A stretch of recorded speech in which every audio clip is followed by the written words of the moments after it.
Hello everyone, welcome to நர்பவி சமையல். வாழைத்தண்டு கூட்டு செய்யலாங்கிறத பார்க்கலாம். பொடியாக நறுக்கிய வெங்காயம், பச்சை மிளகாய், கருவேப்பிலை, துருவிய தேங்காய், சீரகம், ஊற வச்ச பாசிப்பருப்பு, பொடியாக நறுக்கிய வாழைத்தண்டு, தேவையான பொருட்கள்.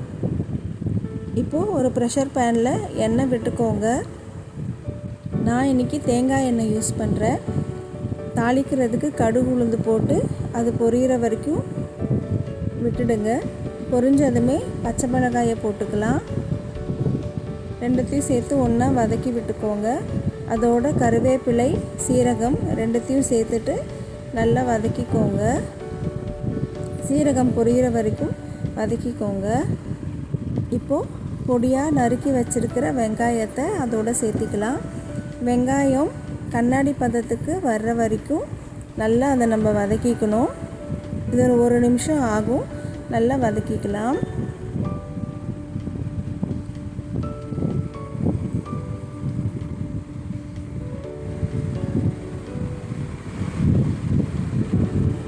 வெங்காயம் கண்ணாடி பதத்துக்கு வந்ததுக்கப்புறமா ஒரு 5 to 6 பல் பூண்டு சேர்த்திட்டு அதோடு சேர்ந்து வதக்கிக்கலாம்.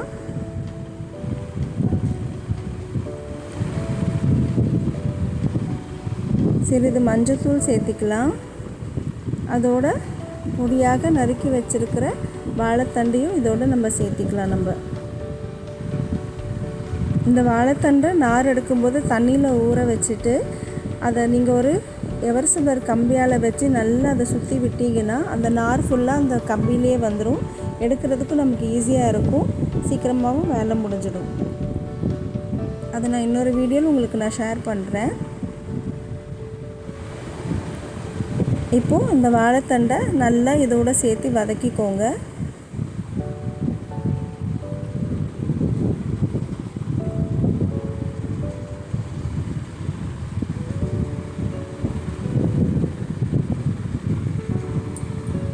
இப்போது ஊற வச்சுருக்கிற பாசிப்பருப்பு இதோடு சேர்த்து நம்ம போட்டுக்கலாம்.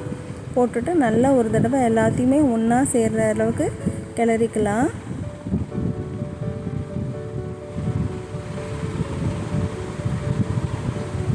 நல்லா கிளறி விட்டதுக்கப்புறமா இது கூட ஒரு 4 டம்ளர் தண்ணி ஊற்றிக்கோங்க.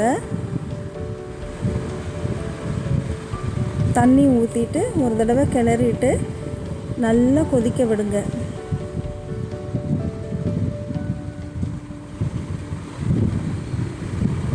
நல்லா கொதித்து வந்ததுக்கப்புறமா இதோட துருவின தேங்காயை சேர்த்திக்கோங்க.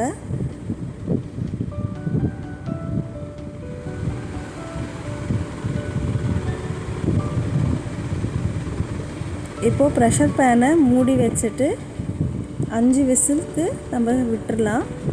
விசிலெல்லாம் அடங்கினதுக்கப்புறமா அதை ஓப்பன் பண்ணிவிட்டு திறந்து பார்த்ததும் உங்களுக்கு நல்லா தெரியும். பாசிப்பருப்பு நல்லா வெந்திருக்கும், மசிஞ்சிருக்கும், வாழைத்தண்டு வெந்திருக்கும். இப்போது நீங்கள் என்ன பண்ணணுன்னா இது கூட நல்லா கொதிக்க வைக்கணும்.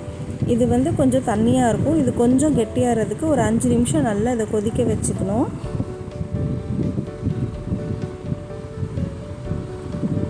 இப்போ இதோடு சேர்த்து நம்ம உப்பு சேர்த்திக்கலாம். இந்த கூட்டுக்கு தேவையான உப்பு சேர்த்திக்கலாம். பெருங்காயத்தூளும் நம்ம சேர்த்திக்கலாம். நல்லா கொதித்து கொஞ்சம் கெட்டியானதுமே நம்ம இறக்கிக்கலாம். அன்போடு சமைங்க, ஆரோக்கியமாக சாப்பிடுங்க. இந்த வீடியோ உங்களுக்கு பிடிச்சதுன்னா லைக் பண்ணுங்கள், ஷேர் பண்ணுங்கள், சப்ஸ்கிரைப் பண்ணுங்கள். நன்றி.